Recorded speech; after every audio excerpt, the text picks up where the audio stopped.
Hello बच्चों, आज के इस वीडियो में हम लोग एनसीईआरटी का फिगर 14.3 को डिस्कस करने वाले हैं। ये बात आपको ध्यान रखना है, ठीक है। तो एनसीईआरटी का फिगर 14.3 में सिट्रिक एसिड साइकिल दिया गया, ये बात आपको ध्यान रखना है, ठीक है। तो हम लोग सिट्रिक एसिड साइकिल को डिस्कस करेंगे। देखो यार, सिट्रिक एसिड साइकिल कोई नई चीज़ नहीं है, इसी को सिंपली हम लोग क्रेब साइकिल के नाम से जानते हैं। बात आपको ध्यान रखें, ठीक है। तो आज हम लोग क्रेब साइकिल को डिस्कस करेंगे, ठीक है।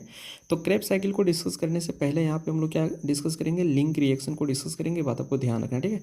तो देखो यार, लिंक रिएक्शन के बारे में बात करते हैं। तो लिंक रिएक्शन में क्या होता है, जो पायरुविक एसिड होती है ना, पायरुविक एसिड को हम लोग पायरुवेट भी कहते हैं। ये बात आपको ध्यान रखना है, ठीक है।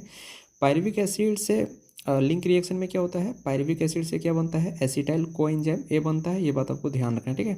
और यहाँ पे एक एंजाइम यूज होती है, कोएंजाइम ए। बात आपको ध्यान रखना है, क्लियर है। अब देखो, पायरुविक एसिड में 3 कार्बन है और पायरुविक एसिड से जब एसिटाइल कोएंजाइम ए बनता है तो इसमें 2 कार्बन है। तो 3 कार्बन से 2 कार्बन बन रहा है, मतलब एक कार्बन की कमी हो रही है। तो एक कार्बन कहाँ पे जाएगा भाई, CO2 के फॉर्म में यहाँ से बाहर निकल जाएगा। और जब भी CO2 यहाँ से बाहर निकलेगा तो क्या होगा, एक NADH बनेगा। ये बात आपको ध्यान रखना है, ठीक है। तो जब पायरुवेट से एसिटाइल कोएंजाइम ए बनता है तो यहाँ से एक CO2 बाहर निकल जाता है और एक NAD से NADH बनता है। ये बात आपको ध्यान रखना है, ठीक है। अब हम लोग डिस्कस करेंगे। अब देखो, एसिटाइल कोएंजाइम ए बन चुका है। अब ये एसिटाइल कोएंजाइम कहाँ पे एंटर करेगी, क्रेब साइकिल में एंटर करेगी। बात आपको ध्यान रखना है, ठीक है। तो क्रेब साइकिल को हम लोग स्टार्ट करते हैं। तो देखो यार, क्रेब साइकिल का जो पहला मेंबर होता है उसे हम लोग क्या कहते हैं, ऑक्जेलो एसिटिक एसिड कहते हैं। अब ये जो ऑक्जेलो एसिटिक एसिड है उसमें 4 कार्बन होता है। ये एसिटाइल कोएंजाइम के साथ में रिएक्शन करके सिट्रिक एसिड का फॉर्मेशन करता है। सिट्रिक एसिड में 6 कार्बन होता है। अब सिट्रिक एसिड से फिर क्या बनता है, अल्फा कीटोग्लूटारिक एसिड बनता है। अल्फा कीटोग्लूटारिक एसिड में कितना कार्बन होता है, 5 कार्बन। अब देखो, 6 कार्बन से 5 कार्बन बन रहा है, मतलब ये कार्बन बाहर निकल रहा है। तो बाहर निकलेगा CO2 के फॉर्म में। अब जब CO2 निकलेगा तो यहाँ पे क्या होगा, एक NADH बनेगा। बात आपको ध्यान रखना है, ठीक है।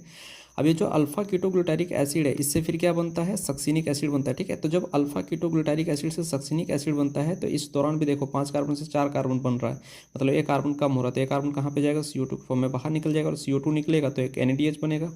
अब देखो, अल्फा कीटोग्लूटारिक एसिड से जब सक्सिनिक एसिड बनता है तो इस दौरान एक कपल रिएक्शन चलती है। कपल रिएक्शन में क्या होता है, GTP जो होती है वो GTP में कन्वर्ट होती है और फिर GTP वापस GDP में कन्वर्ट होता है, ठीक है।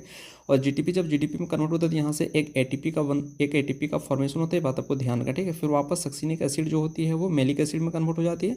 और जब सक्सिनिक एसिड मेलिक एसिड में कन्वर्ट होती है तो यहाँ पे क्या होता है, एक FAD जो होती है वो FADH2 बनाता है। और फिर मेलिक एसिड से क्या बनता है, फाइनली ऑक्जेलो एसिटिक एसिड बनता है।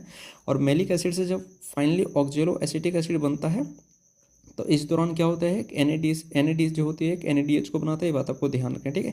तो अगर ये क्रेब साइकिल आपको समझ में आ रहा है, अगर ये फिगर आपको समझ में आता है तो इस वीडियो, और ये वीडियो अगर आपको अच्छा लगता है तो भाई लाइक करना। फिर मिलते हैं किसी नेक्स्ट वीडियो में, तब तक के लिए बाय बच्चों।